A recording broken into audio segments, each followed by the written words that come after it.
Hi, good morning. Welcome to Kotak Securities Weekly Fundamental Podcast. This is Rini Mehta.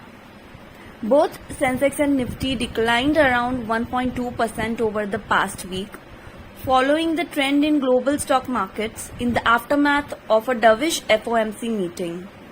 Mid-caps and small-cap companies outperformed their large-cap peers, with the Nifty Mid-Cap Index gaining 2.3% and Nifty Small Cap Index gaining 2.5% last week.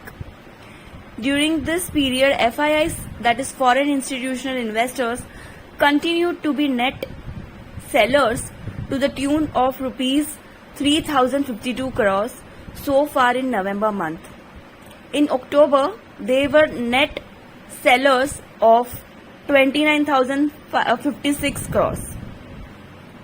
The second quarter earnings season was broadly in line. On the economy front, GST collections for September collected in October were 13.4% year-on-year higher at rupees 1.72 lakh crores. In August, they were around 1.63 lakh crores. Now, FPI flows, that is foreign portfolio investors, are expected to remain volatile in India, and FPI flows so far in November month were mixed for emerging markets. Now we will look at the stock picks for the week and some result updates. First, we have result update on Tata Steel. Tata Steel second quarter consolidated adjusted EBITDA was 6% below our estimates, led by weaker margins in India, whereas Europe losses increased. We expect India's margins to remain firm, whereas Europe should see EBITDA break even only by fourth quarter of FY24.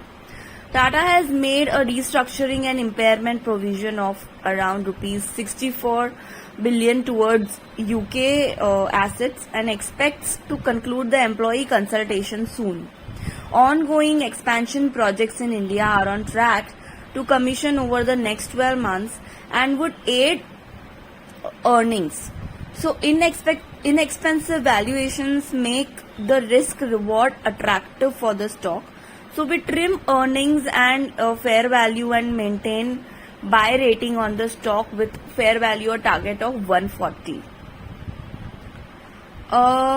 Lastly, our pick of the week is Sun Pharma.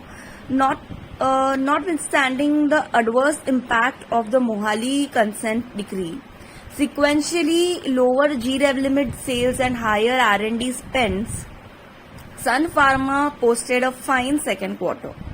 Barring Taro, sales across all segments were either higher or in line with our estimates.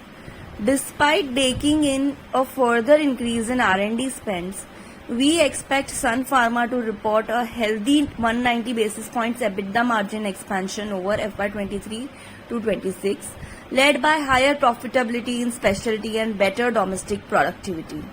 Accordingly, we forecast an adjusted earnings per share CAGR of 13% over FY23 to 26. So we have an add rating on the stock with a revised fair value or target of rupees 1,280. Sun Pharma stays our top pick in the pharma sector. So guys, that's all from our side today. See you again next week. Signing off.